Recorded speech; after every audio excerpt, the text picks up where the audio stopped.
It is now my singular pleasure, Your Excellency, the Deputy President, to make your remarks officially, open the 9th Global Conference on Energy Efficiency, and as I welcome the Deputy President, may I just ask all of us to be upstanding as we welcome the Deputy President. Your Excellency, karibu sana. Thank you.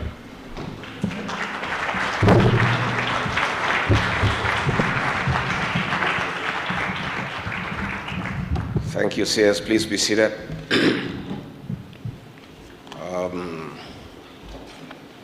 The Cabinet Secretary for Energy and Petroleum, Davis Chilchil, International Energy Agency Executive Director, Dr. Fatih Birol, the Denmark Minister for Development Cooperation, Dan Jorgensen, the European Union Commissioner for Energy, Kadri Simpson, heads of delegations, excellencies, distinguished delegates, good morning. I stand in here for President William Ruto, the President of the Republic of Kenya, who was supposed to come here and open this conference, but he is away in the United States of America on official duty. And he has sent me with very warm greetings and has asked me to welcome you to the Republic of Kenya, and therefore you are most welcome.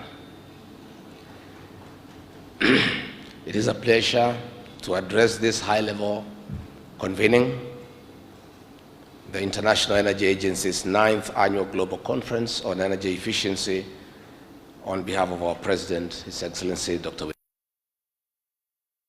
Said a warm welcome.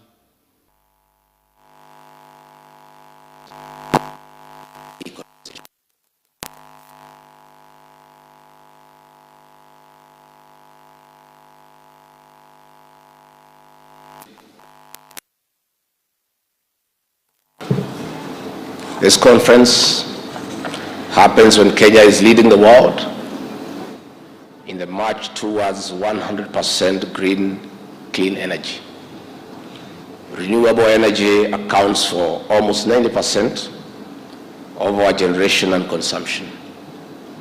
To achieve net zero carbon emissions by the target year 2050, Kenya requires over $600 billion in investment. This calls for sustained joint rescue mobilization, partnership, and investment from local and international actors. Harnessing geothermal, wind and solar energy is a bridge from fossil fuel to fully renewable sustainable energy as per the COP28 commitment on zero carbon emissions. Distinguished delegates, going green and clean is not enough. We must establish and promote proficient and efficient energy systems in all sectors of our economy. States across the globe are working harder with partners on achieving SDGs by 2030, even as Africa remains focused on a transformed continent as underpinned by Agenda 2063. Such transformation rides on enormous energy. Meeting the growing demand during this decade does not always call for huge generation capacity expansion, but unlocking conservation and efficiency in consumption. We can only transform our world together when we make deliberate efforts of incorporating and doubling energy efficiency in every strand of development. In industry and manufacturing, for instance, proficiency ensures less energy is used to produce more. This in turn reduces pressure on the scarce resources as we fight climate change. Distinguished delegates, while we have lost biodiversity in destruction of forests and other natural resources to farming, integrating sustainable agriculture and food systems remains central to a clean environment. This is besides innovations that recycle from waste into green energy in form of biogas, electricity for machinery, and other domestic use, especially clean cooking. While food is an important resource, we must work on affordable, easy-to-use innovations, more so for our farmers. Breaking down domestic biomass in the farm is a direct and sustainable way of reducing the greenhouse gases like methane, which are fueling climate change. In this regard, raising awareness, capacity building, and initial investment requires that we work together in community-driven initiatives. Kenya is among African countries that have borne the burden of climate change. We commit to leading continental and global initiatives of combating this phenomena through diverse measures supported and sustained by policy actions.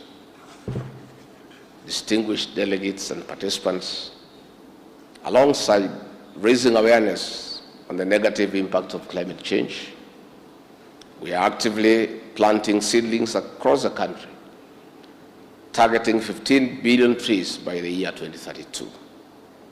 On the other hand, Kenya is assembling electric vehicles.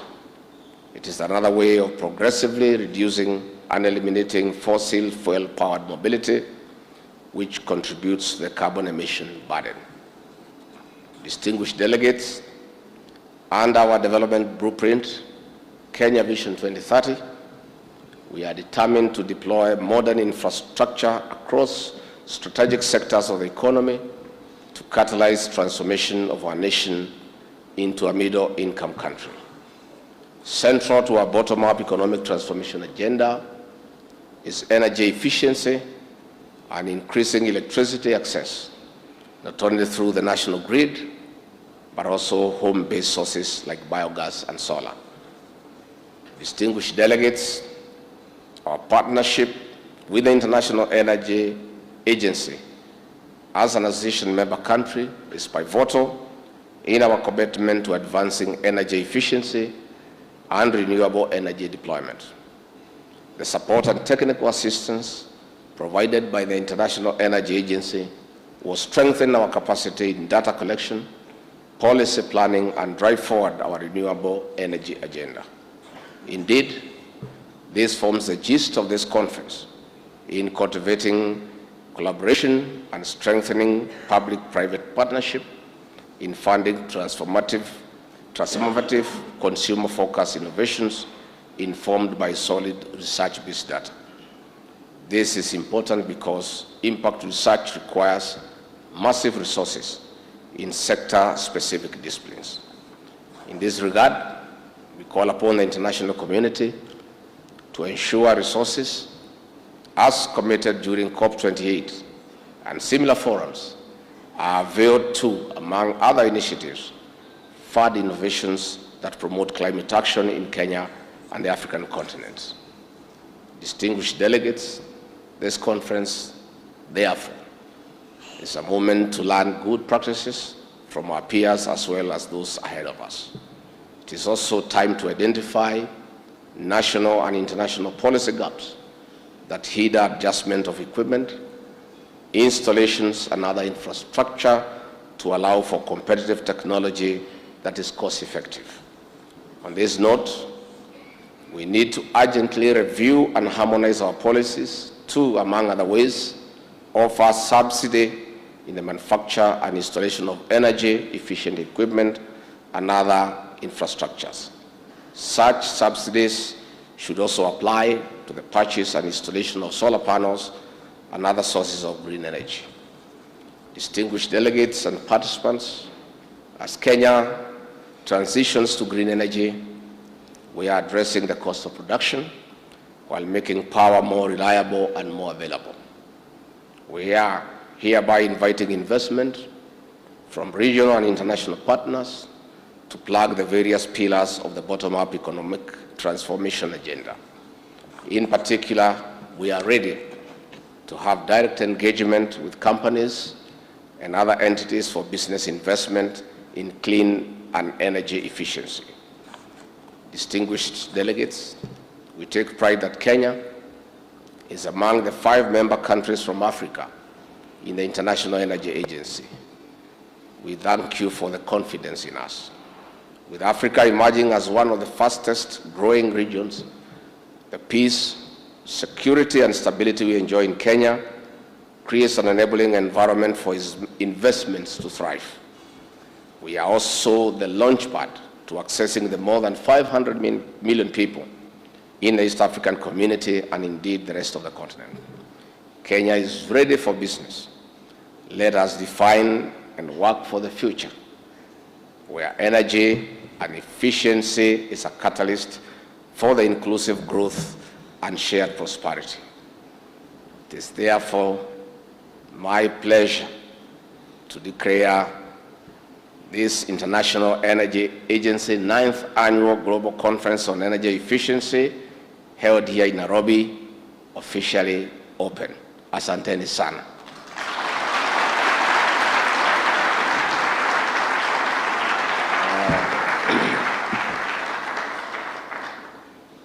Thank you very much. I wish you a pleasant stay in Nairobi in Kenya. And please, when you are done in this conference, Kenya is the destination of choice for tourism.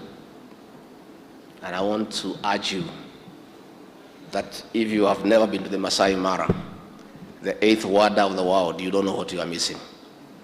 Please take advantage when you are here in Nairobi. After the conference, take a trip to the Mara and go and see the Big 5. The elephant, the lion, the king of the jungle,